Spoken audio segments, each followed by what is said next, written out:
Breaking news tonight, live to Nashville. Just like every morning, a beautiful young girl, just 13, heads to the school bus stop, and she's never seen alive again. Tonight, where is Tabitha? Good evening, I'm Nancy Grace. This is Crime Stories. I want to thank you for being with us.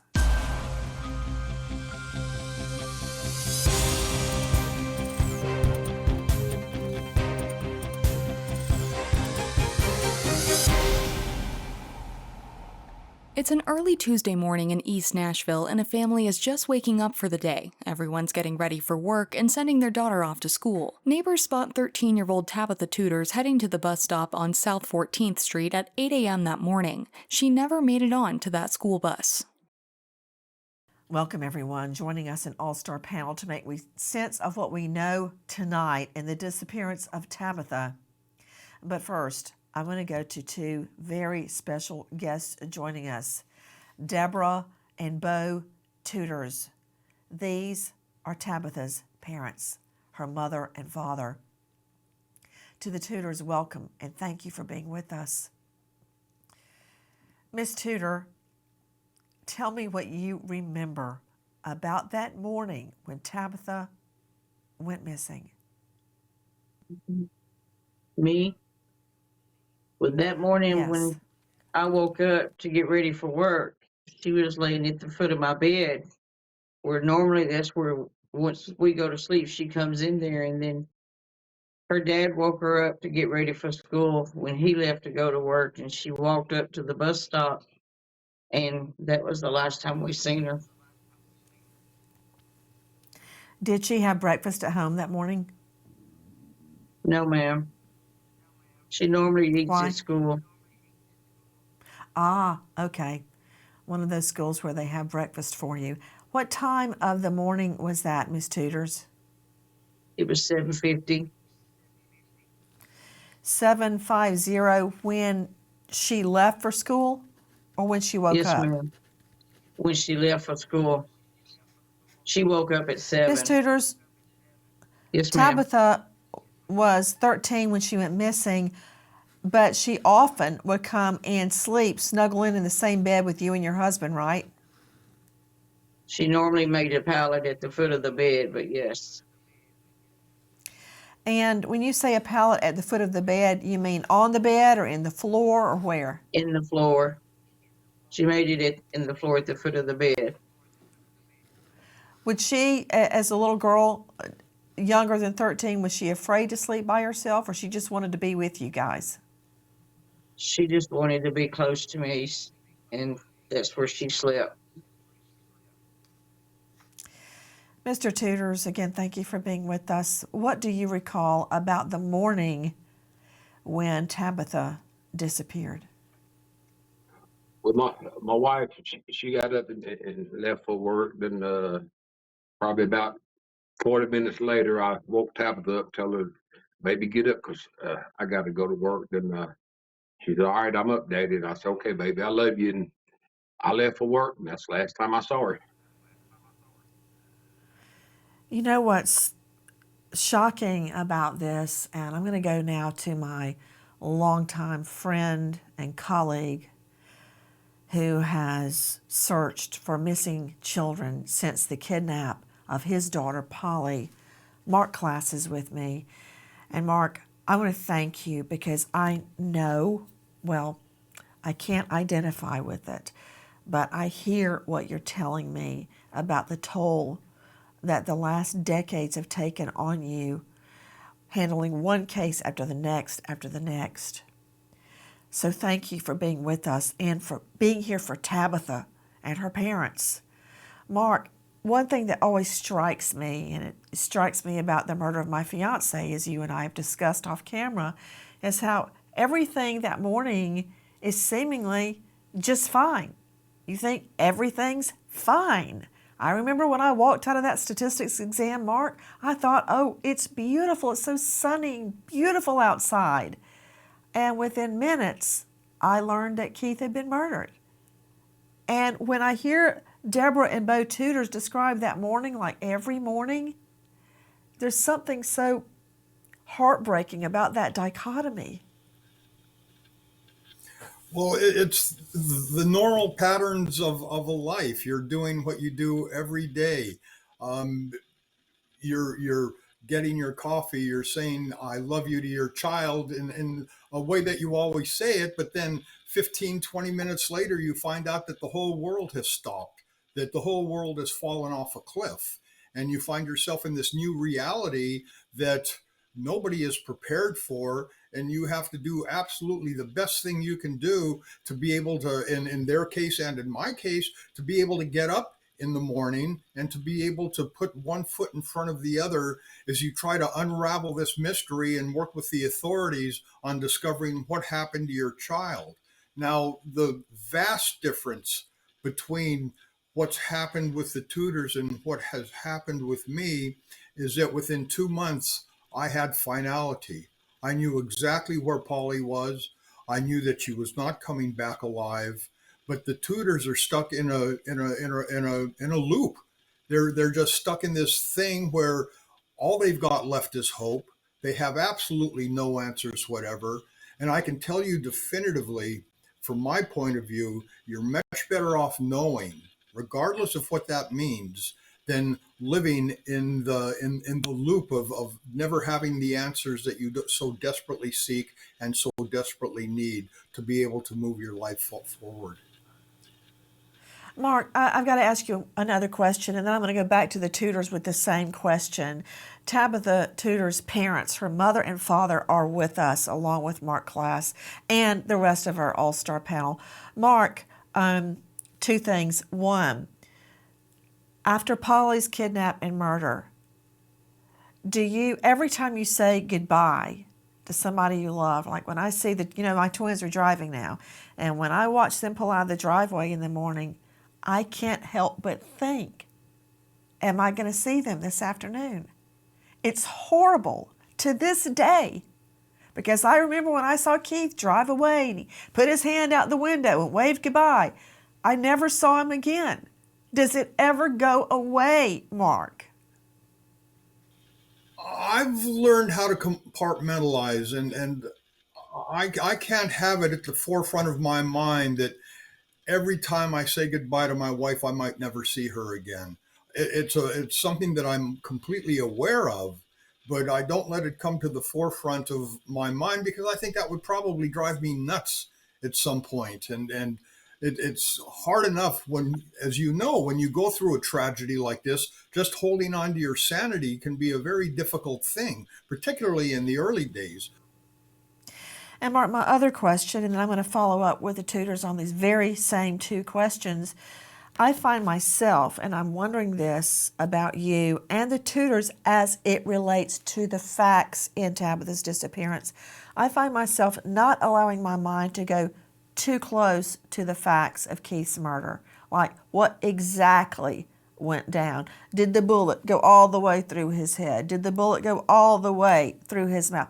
I can do it, but I don't do it because I don't want to get sucked into that and be morose around the twins. Do you keep Polly's disappearance at arm's length? Listen, she was so full of life. She was afraid of the dark and she was afraid of the boogeyman. And the boogeyman came in and took her in the dark and within an hour murdered her. I can't go there. I can't contemplate the last moments of her life. It is just so I could watch my language here, so horrific, so horrible, so dastardly, so inhumane that I have to skirt it. I have to compartmentalize it. Otherwise, Same. I go down. Otherwise, I go. Same.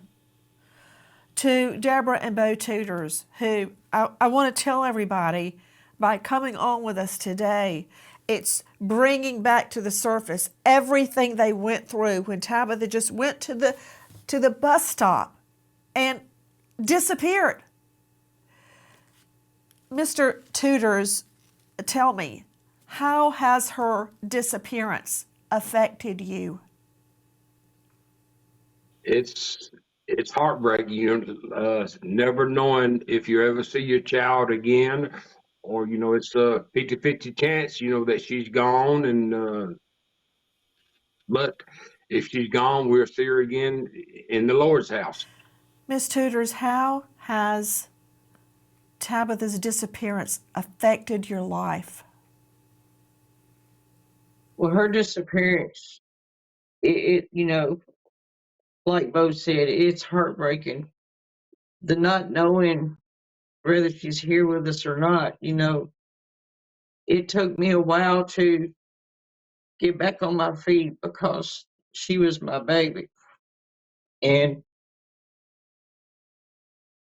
not knowing, what happened to her or anything, it'll drive you crazy.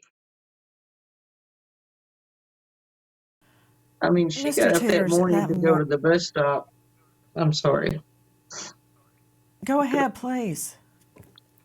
She woke up that morning, to go to the bus stop and thinking that her day was going to be okay. And then she never came back home. And I know she was scared of whatever happened What do you mean? because she was so little, if somebody took her, she wouldn't have been strong enough to fight them off.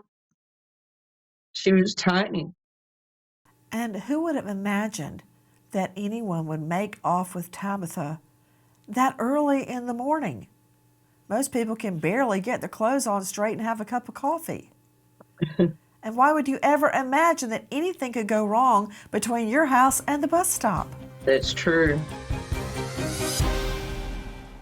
Joining us tonight and breaking their silence, Tabitha's parents, her mother and father, are with us.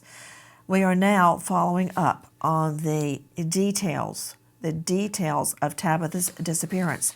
Tabitha leaves that morning to go to the bus stop and she's never seen again. What do we know? To Sydney Sumner joining us, crimeonline.com investigative reporter. Where exactly did this happen? Nancy, the Tudors' home is in the 1300 block of Lillian Street.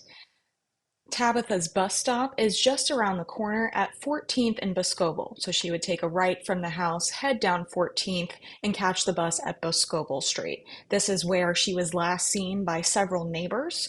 Some do report seeing Tabitha cross Boscobel Street, heading towards 15th, but those sightings are not confirmed. Well, the bus stop, as a matter of fact, to my understanding, Sydney Sumner, is only 0.1 mile away from her home at 14th and Boscobel. That's absolutely correct, Nancy. So Tabitha usually left the house around 7:50 a.m. when she was supposed to catch the bus at 8 a.m. So it gave her 5 minutes to walk to the bus stop and just 5 minutes to wait. We're showing you a shot right now of the bus stop. And there's another shot that shows the street, and it's very, very visible. It's not like she had to, there you go, had to cut through somebody's backyard and down a path and behind a fence. It was a straight shot to Bo Tuders. Isn't that correct? A straight shot to the bus stop. Yes, ma'am.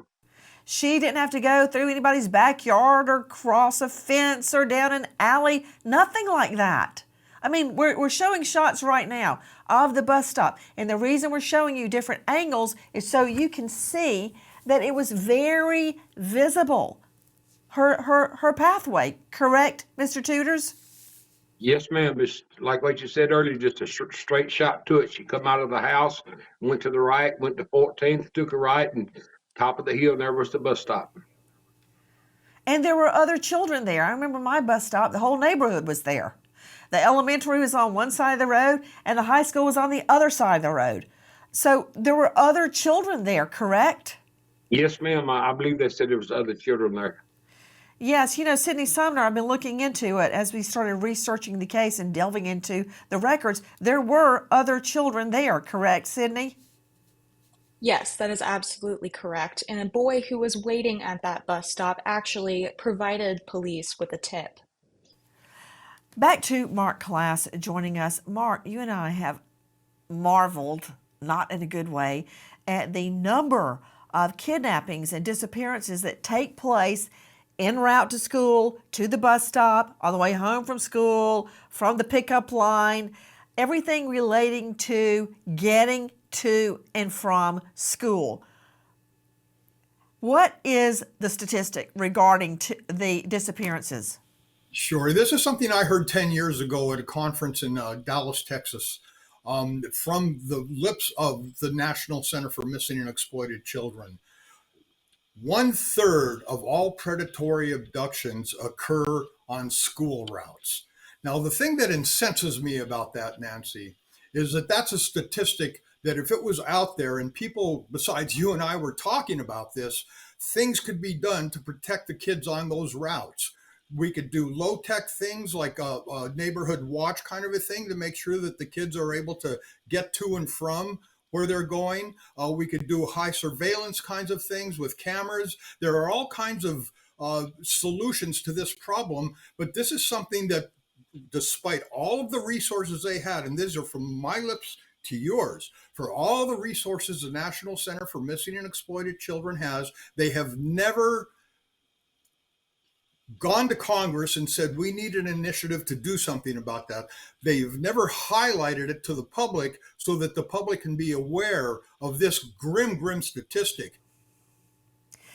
To the family of Tabitha Tudor, you guys didn't understand that Tabitha was missing until well on into the school day. Is that correct?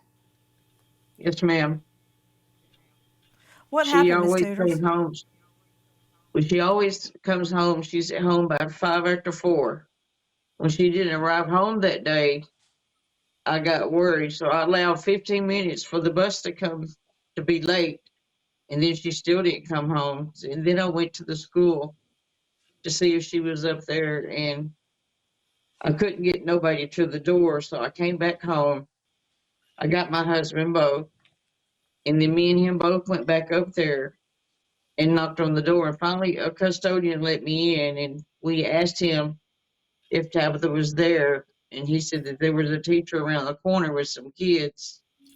So I walked around to the corner where they were, and him, the teacher, and all the kids said that Tabitha didn't make it to school that day, that she never got on the bus. And that, and then we called the authorities to come out and tell them that she had been taken. So it wasn't, Miss Tudors, until well on into the day, late in the afternoon, that you realized she was gone. Nobody would answer the door at the school. You had to beat on the door. You finally got a hold of the custodian. And how exactly did you find out she was never in school that day? Who told you that? I didn't know that she wasn't in school today until I went up to the school that evening to see if she might have missed the bus. And then the custodian let me in, and I talked to the teacher that was around the corner, and he said that Tabitha never came to school that day. So I never knew that she wasn't there.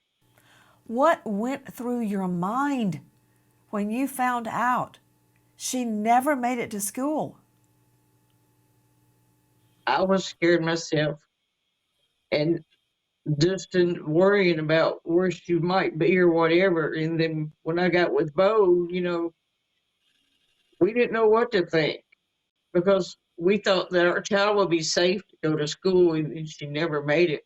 And nobody ever called us to let us know that she wasn't there.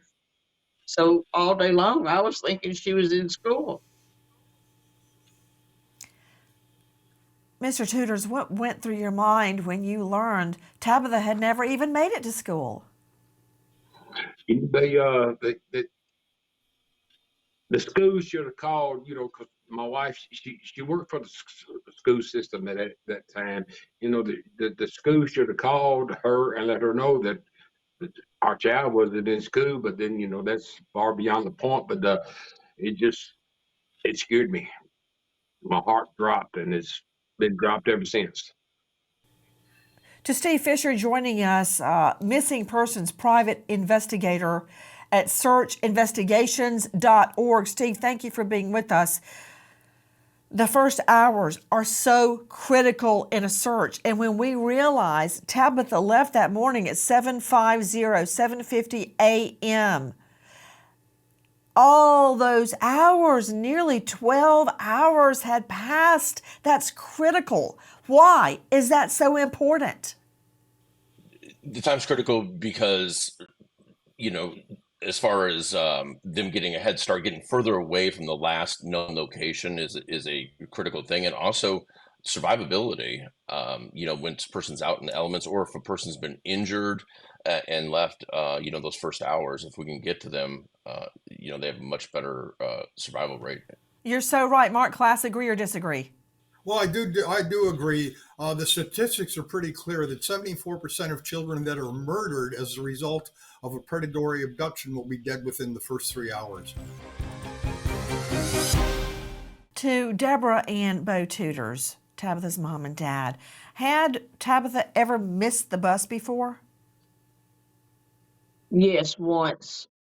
And she called me at work, and then I came home and took her to school and went back to work. How far away did you work, Miss Tuders? Probably about 6 miles. So 10 minutes. And Yes, ma'am. Mr. Tuders, how about yourself? Probably about 7-8 miles.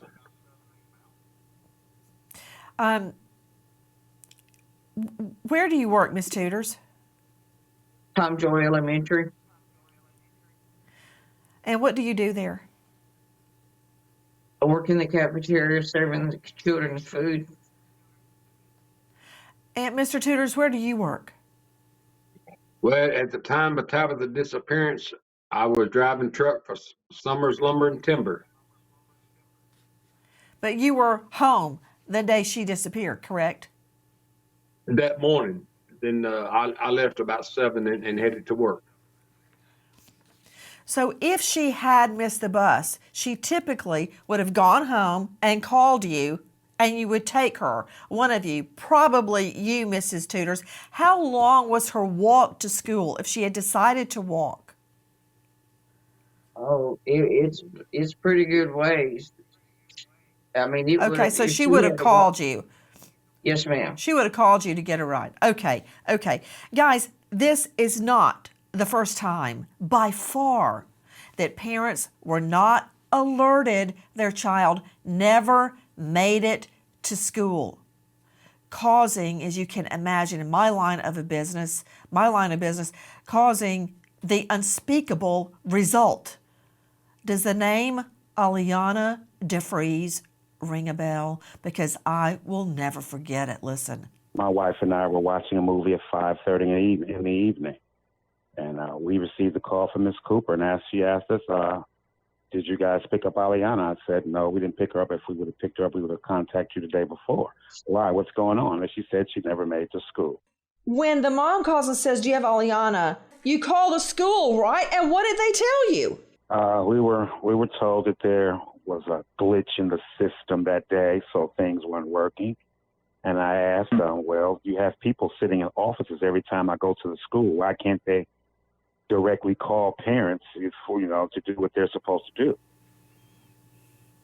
You're hearing me speaking with Aliana's father, Damon. Aliana had left to go to school that morning as normal, just like Tabitha. She was never seen alive again. To Mr. Tuders, did you ever ask the school, why didn't you tell us she wasn't there? They said, we've asked them, they said that that's something they don't do. Okay, so the head start that whoever took Tabitha got is almost insurmountable, but it is not insurmountable. But just think about it, Mark Class, 60 miles an hour. Every hour that passes, 60 miles an hour times 10, that's a far distance away from home for a young girl, a 13-year-old girl. A mile a minute. That's how fast your child can disappear. Another reason that the timing is so important. Another reason that you have to be able to know what's going on. I would hope that that school changed their mindless policy after Tabitha disappeared, and at least now are informing parents if kids don't come. Then is there a break? Was Tabitha spotted getting into a car? Listen. Nashville Police canvassing the area received several tips. Some neighbors report seeing Tabitha at the bus stop on 14th and Boscobel Street, but then saw her cross 14th and head down Boscobel. A neighborhood boy says he saw Tabitha get into a red car at the corner of 15th Street. He described the driver as a black male, 30 to 40 years old. Tracker dogs traced Tabitha's scent on a route similar to the boy's account. Jamie Tudors' ex-boyfriend matched that description and drove a red car, but police placed him elsewhere that morning. The tracker dogs lose Tabitha's scent in an alleyway. Friends say Tabitha would have never gone in the alley alone. Okay, let's analyze what we're hearing. I've looked very carefully at the scene, including those photos I would like to show the viewers right now.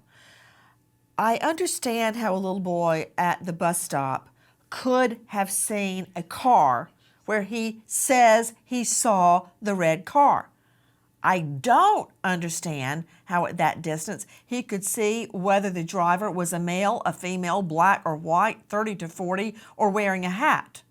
Now, one thing that could corroborate that story is that tracker dogs track Tabitha to about that location, and then they lose her scent either in the street or in an alleyway.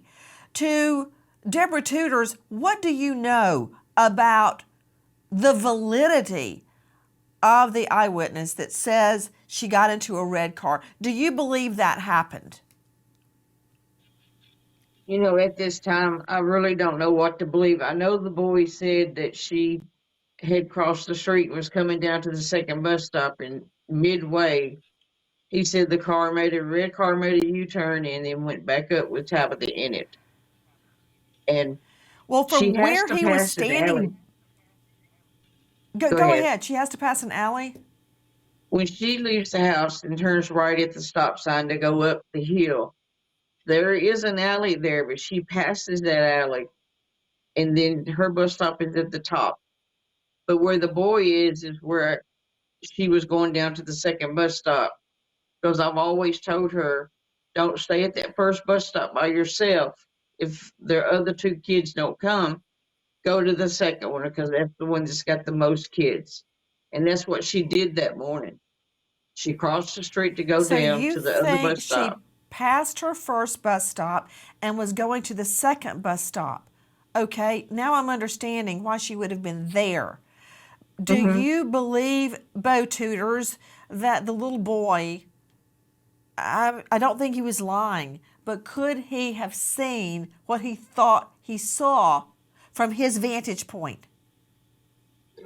Well, from where he was at, he could see all the way up to the top of the hill. He could actually saw what he thought he saw. Okay, another question right there. The tracker dogs that follow Tabitha's scent, do they follow her scent to where the boy says he sees the red car? Yes, ma'am. To me, that's very strong evidence. And to me, that corroborates what he says. I still don't see how he could tell who was driving from his vantage point, but the fact that the tracker dogs go to that spot and then her scent ends is very powerful evidence. Mark Klass, what do you make of it?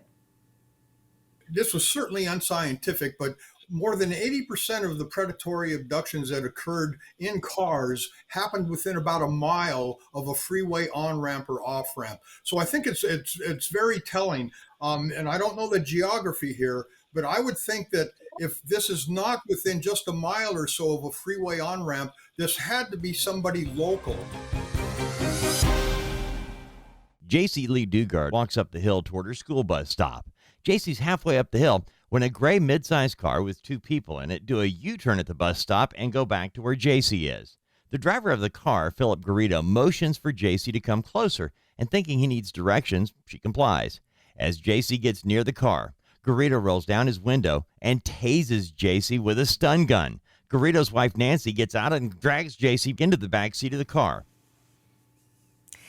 The name J.C. Dugard is known far and wide.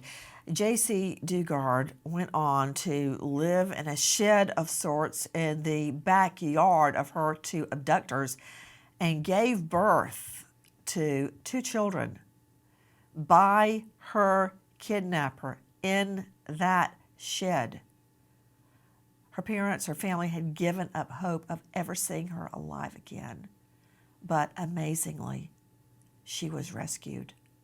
Again, a child taken en route to a bus stop, en route to school, en route home from school. It goes on. And you just heard a disturbing statistic from Mark Class, victims' rights champion.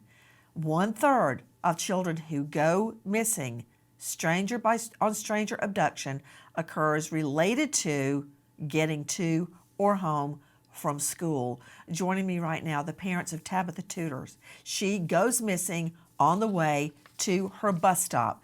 Her typical bus stop was 0.1 mile away from her home. There is another twist. Listen. Tabitha's clothes, toiletries, and money were left behind. Tabitha did not even take her backpack to school that day, only carrying her signed report card with her. In Tabitha's desk at home, police find several business cards with Tabitha's name, phone number, and address on them, alongside a picture of Winnie the Pooh. Her parents did not know Tabitha had the cards and could not explain why she may have had them. Investigators also discover a note reading TDT in MTL. Detectives believe them to be initials, TDT for Tabitha Danielle Tuders, but MTL has never been identified. Joining us, an all-star panel, I'm going to go now to Dr. John Delatorre, a psychologist, mediator, specializing in forensic psychology. Dr. Delatorre, thank you so much for being with us. I'm bringing you into the discussion now because I wanted you to hear everything we know so far. And now we find out about this note. It was a single piece of paper in Tabitha's room that said TDT in caps, in small, MTL, Tabitha and in MTL. It must be nerve-wracking when you are trying to find your loved one and then you find a note written by them, by Tabitha. You have no idea what it means. That ends up, I've learned, by victims' families blaming themselves, like, who is MTL? M mother, T toy, L love. Who is MTL? Is it anybody? Is this real? Does this have anything to do with her disappearance? Why didn't I know? I'm her mother. I'm her father. Teen girls can write anything in their diary. That doesn't make it true. No, it doesn't make it true, but she is entering in that phase of life where she's going to start having and wanting her own autonomy. And it's certainly possible that MTL isn't the actual initials of a person. Maybe it stands for my true love. Maybe it's possible that Tabitha is starting to explore and think about what it would be like to be in relationships with other people, including romantic ones. There's all different kinds of things that is going on within an individual that as parents, you probably have no idea are actually going on. For whatever reason, Tabitha is keeping them a secret. Maybe she's not ready to tell her parents yet. Maybe all of this is fake and she doesn't want to be laughed at and ostracized. I don't think having an imaginary boyfriend, put Delatorre up. Dr. Delatorre, when my children were in the 5th grade, they came home and announced, Katie has a boyfriend. It's a little girl in their class. I'm like, what is a boyfriend to you? No. They said, Katie's dating somebody. I'm like, who is Katie dating since she's 11 years old? And what does dating mean to you? And they went, oh, it's just somebody she talked to at school. So it may mean nothing at all. And she wasn't on the phone all the time. Her room was ransacked. They looked at everything with a fine-tooth comb.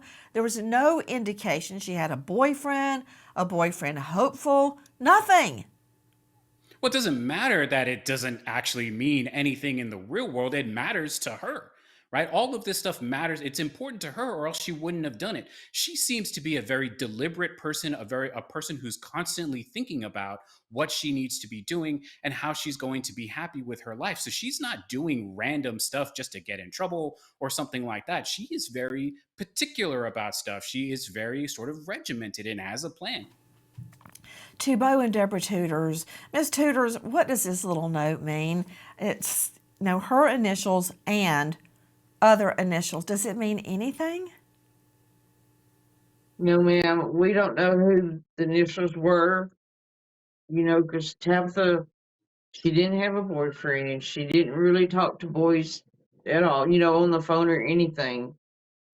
Like you said at the beginning, she was mainly just read to the neighbor next door, the elderly lady, and that's about all she did. So Let me we don't ask know you whose something. initials they are. Mhm. A source told me that on one occasion, Tabitha went with one of her little friend girls to the library and used the computer. Is that true? Not at my knowledge, it's not true, but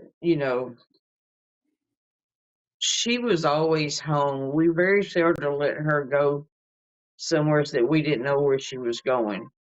She did go down to across the street to a neighbor's house, but we could see her from the back porch.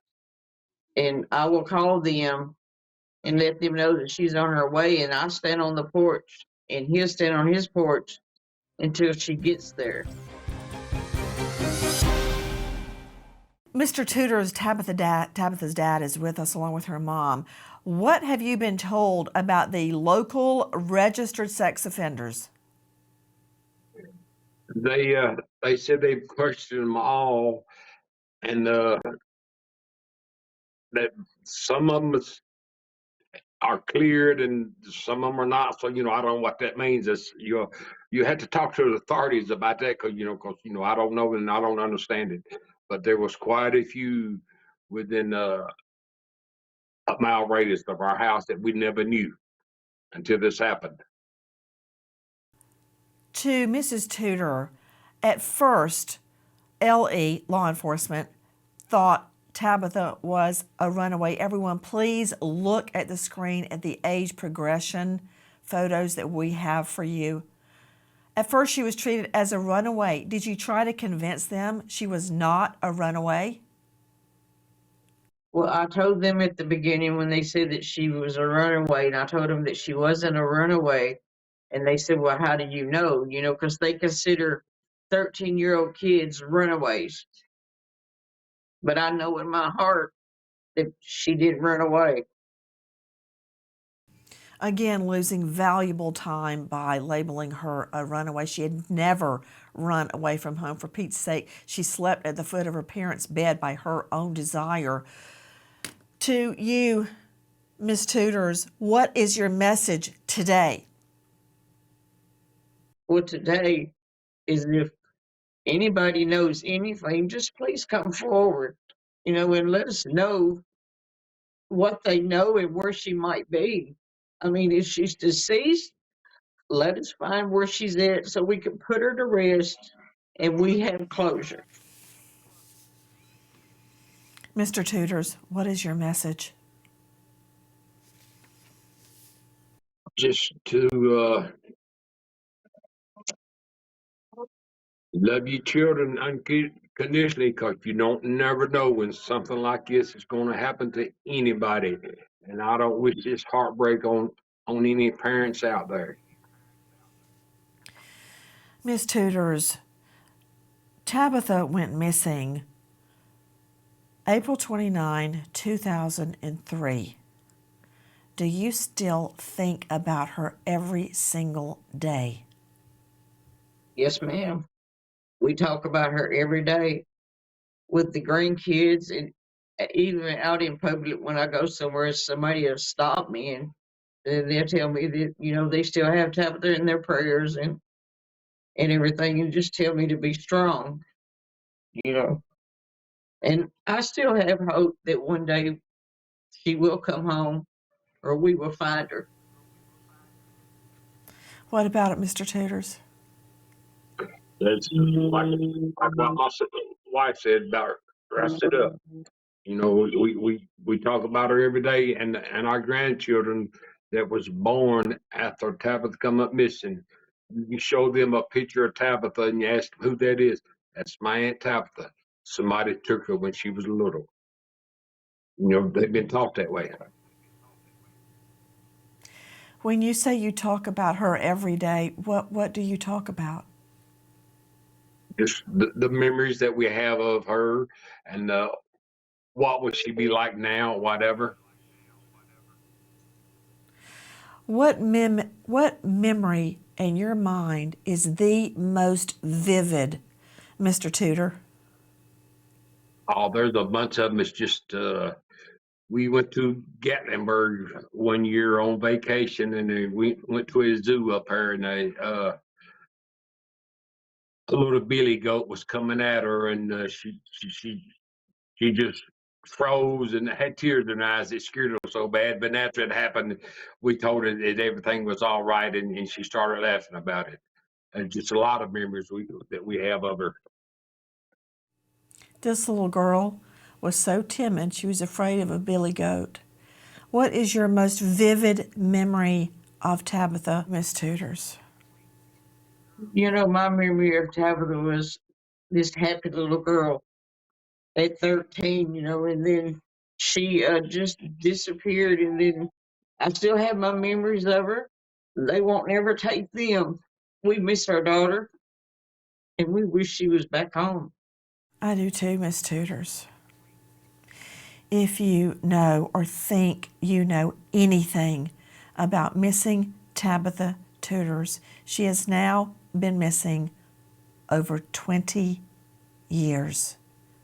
Contact Memphis Tip Line 901-747-4300. Repeat, 901-747-4300.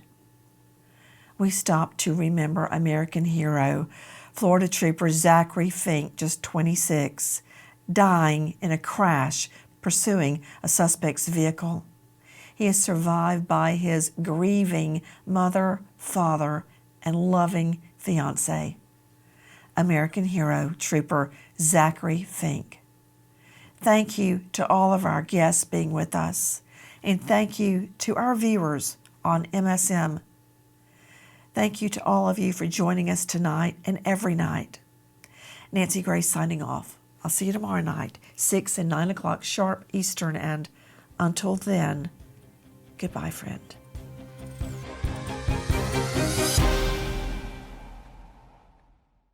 Guys, thank you for watching Crime Online with Nancy Grace here on YouTube. To get the very latest, subscribe to Crime Online here